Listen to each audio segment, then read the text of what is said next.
Let's talk about a tight end who has a ton of upside in this draft. And to do so, we're going to have to head on over to Bowling Green University.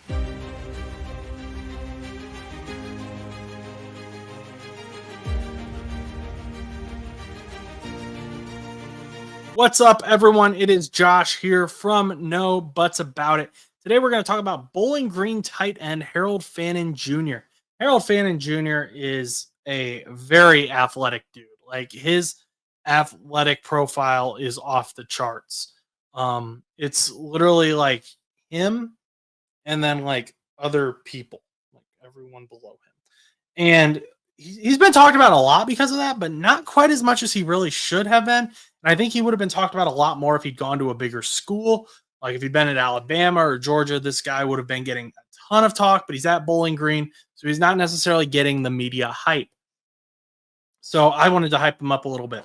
So Harold Fannin Jr. stands at 6'4", 6'3". Different sources are telling me different things. So kind of going back and forth. Still pretty decent size for a tight end. A little bit shorter than I might want, kind of like that 6'5" range, but that's okay. His weight is a little bit concerning with his height. He's going to be a little bit of a lighter guy for a 6'3", 6'4" tight end. 238. But you know what? He's the same size as Brock Bowers, or very close to it. So I'm not super concerned with that right now. However, he is just, like I said, an athletic specimen, and we're going to see that in his stats. 117 receiving yards, which was a single season FBS receiving record. He had 117 receptions, not 117 receiving yards. That'd be a kind of a sad record. On 150 targets, which equaled a 78% catch rate. He had 1,555 yards and 10 touchdowns last season. In last season, 2024 was his best season by far. He really blossomed in 2024 and became a standout player on that Bowling Green offense. Made defenses absolutely miserable. He nearly doubled the receptions of his first two seasons combined. And he's coming into the draft at 20 years old, very young player. And I like to see, improvement, obviously, as they get older. But then to just see that radical shift, become a complete asset to the offense is awesome to see. Something to note from the Senior Bowl. And I think that this could end up kind of coming together here. And it would be a nice narrative.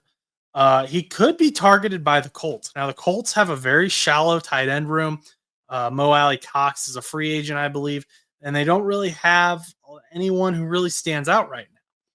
Well, at the Senior Bowl, the Colts assistant offensive line coach, Chris Watt, was Fannin's tight end coach for the national team at the Senior Bowl.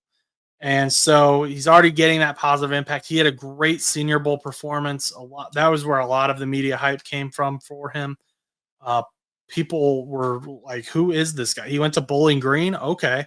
And now that the Colts are kind of already getting a look at him, obviously they're going to get a better look at him tomorrow at the combine. But it would make a lot of sense to me if he ends up going to the Indianapolis Colts. There are a lot of other teams that I think could benefit from him as well, though, especially like the Saints, who are likely to release Taysom Hill. These teams are starting to depend on athletic tight ends more and more, and having a guy like Harold Fannin Jr. on your team would just elevate your offense. He says that he bases his game a lot on Travis Kelce, and that makes sense. Like, you watch the tape, and you're going to see the Travis Kelce vibes. He doesn't really block that often. And Travis Kelce does block some, but not a whole lot, not as much as like a George Kittle. Harold Fannin Jr., when I look at him, I see more of a Brock Bowers, Travis Kelce type tight end, who's really just going to be a glorified giant receiver across the middle. I compared him to Mike Gesicki, a little bit smaller version of Mike Gesicki, who lines up more out wide and in the slot than he does in line. And that's kind of where Harold Fannin Jr. kind of branches off. Harold Fannin Jr. did line up in line 42% of the time.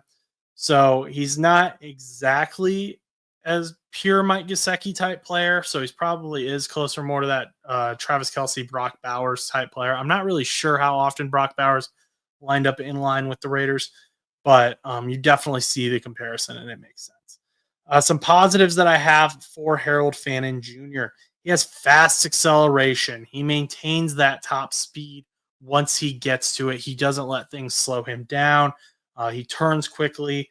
Um, he's very good at tracking the ball. There's going to be some plays here where, it's going to be, he was a deep threat in college. And sometimes tight ends aren't able to do that because they're just frankly not built for that. They're not wide receivers. But Harold Fannin Jr., he was able to be a deep threat and he tracked the ball through the air, especially in the end zone. He was very good at that. And that was part of what made him such a great weapon because obviously tight end versus cornerback, tight end's usually going to win that. And he did 78% of the time. So very, very good player when it comes to that. He fights for every extra yard. And some of his best games were against the schools that, like, if you saw Bowling Green was playing them, you'd be like, oh no. One of his best games was against Penn State. And Harold Fannin Jr. fought for every single yard. And Penn State has a great defense. They have great defensive players coming out of there every year. Heck, Abdul Carter, who was supposed to be the first overall pick. Now, obviously, there's some surgery stuff that might happen that could change that. Came out of Penn State, though, as a pass rusher. Harold Fannin Jr. he worked hard against those Penn State corners and DBs, linebackers. And those are guys who are going to be in the NFL. So that's really good to see.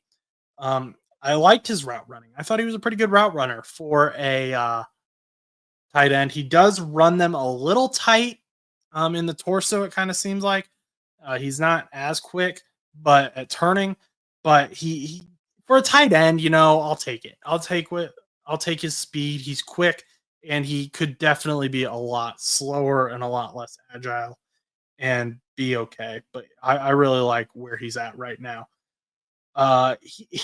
He's really good at making DBs miss as well. He's got like a cutback move. I'm hoping I can find video of it and put it on here. I've seen it a few times in other videos, and I really want to include it here. He has this nice cutback moves, and he makes the DBs miss. He makes them look silly, and he looks like a giant wide receiver. Like, that's the type of player he is. He makes athletic catches. He's doing one-handed stuff. He's turning around, grabbing stuff. He's sliding. I enjoy watching him. He has that strong stiff arm, and he is an experienced inline run blocker. So he's average there. I'd like to see him get more time as a blocker. I'd like to see him do more there. If you remember from last year, Ben Sinnott, one of the things I really liked about him, he had experience at both, and he wasn't going to be just only able to do one thing. He wasn't going to have to come out on plays. Harold Fannin Jr., he might have to come out on some of those plays because he isn't a great run blocker. He's an average run blocker, and then he has very minimal experience as a pass blocker in pass pro. Like negatives, I already alluded to one. He runs his routes a little tight, but like I said, like it's nothing too severe. It's just his size really is what I'd chalk it up to. I'm not worried about that. Limited experience as pass blocker. His size, this isn't the end of the world or anything for him, but he isn't. First of all, he doesn't have experience as a blocker, and then when he's already on the smaller end in the NFL, he might just get pushed around as a blocker. So it may be a situation where he just becomes more of a Mike Gesicki type player where he lines up only in the slot and out wide. He doesn't really line up in line at all. And that's fine. Teams can work around that. Certain teams would love that. Certain teams want that from their tight end. So not the end of the world at all there. And yeah, like I said, single skill athlete, very athletic catcher, very athletic route runner, but just not being able to block, that's going to hurt him as a tight end with some teams. Some teams are going to be looking for a guy who can do both, who they can send out there and is going to protect their quarterback or help protect their quarterback, but can also be someone who teams have to count towards as a possible pass catcher. So it's just going to depend on what like offensive coordinators and head coaches are going to want to do with their schemes. I could see a team like the Bengals. They're going to probably want a guy who can, at least as it stands right now, probably going to want a guy who can block because they are pass heavy. They have Jamar Chase. They have T. Higgins. They have Andre Yoshivas. They have presumably Mike Gesicki if he comes back. So you don't really need another receiving only tight end. You probably want one more of a guy who can do both. But a team like the Colts, who is just looking for more pass catchers and has a shallow tight end room, I think he'd fit in great for them. And I would not be mad about that pick at all. I wouldn't be mad if the Bengals picked him either. I enjoy watching him. I just don't think that's the type of move they will make. Overall, Fannin Jr., super athletic tight end. I can't say that enough.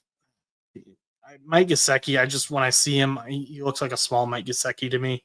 And I like Mike Gesicki, so that's a good thing. But outside of that, I'm not really sure what tight end I would compare him to. I looked at a few other places to see what comparisons he was bringing. And NFL Rookie Watch was claiming that scouts see him as Brock Bowers, which I can kind of see, but also Antonio Gates, which I don't really see the Antonio Gates comparison quite yet. I hope he gets to that point.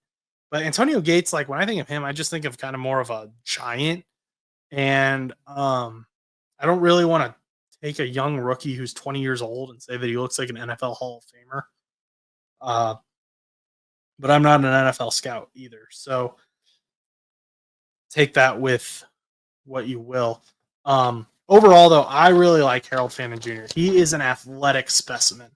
Absolutely insane. He is I would be shocked if he is not the most athletic tight end in this draft. And he probably compares to some wide receivers in terms of his athleticism quotient.